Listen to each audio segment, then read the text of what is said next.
Dozens of bodies, some decapitated, others dismembered, have been dumped in the streets of one Syrian city.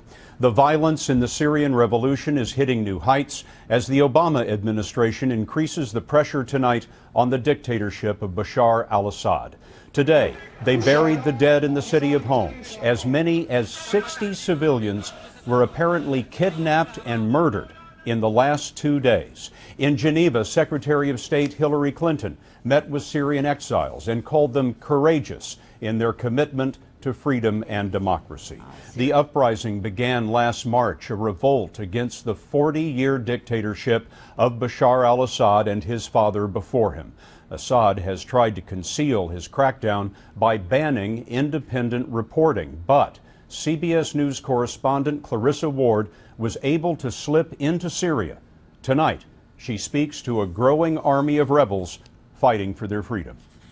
It was not a long drive, but our guides were taking no chances. Checkpoints. Past a government checkpoint, the car twisted along dark back roads outside the capital city, Damascus. After a certain point, we were blindfolded to protect the location of the safe house where we would find members of the Free Syrian Army. They are former Syrian soldiers. They say they refused orders to fire on their own countrymen and so decided to take up arms against the Assad regime. The commander spoke off camera for his own security. He told us, "We are fighting those who have made our children orphans and our wives widows." He claimed that his men have carried out attacks on military targets around the capital, the heart of Assad's power base. No one knows just how large the Free Syrian Army is, but the number of defectors appears to be growing. In this video posted by the opposition, former Syrian soldiers pledged to defend the Syrian people against the Assad regime.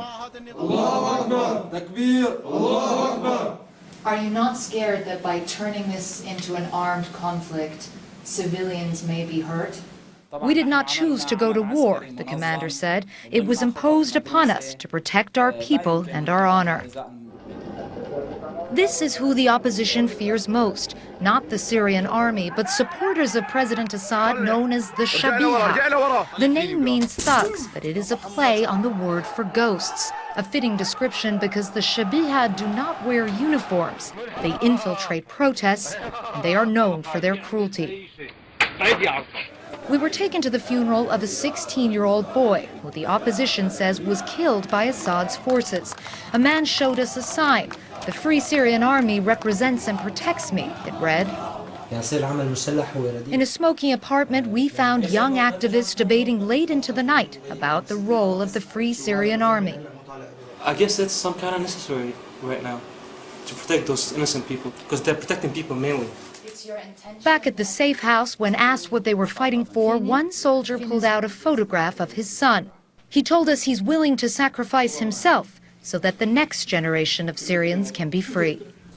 Clarissa Ward joins us now. And Clarissa, I wonder, since the Assad government has such tight control over most of the country, how are those men getting those weapons we see? Well, the men I was with say that they actually brought their weapons with them when they defected, and they try to confiscate anything they can when they're launching those raids on the Syrian army. But they did acknowledge that there is a shortage of weapons, and we've seen one way they've tried to deal with that situation is by having weapons smuggled in from neighboring countries like Turkey and Lebanon. Clarissa, thanks very much. For his part, President Assad describes the opposition as, quote, armed gangs seeking to divide Syria.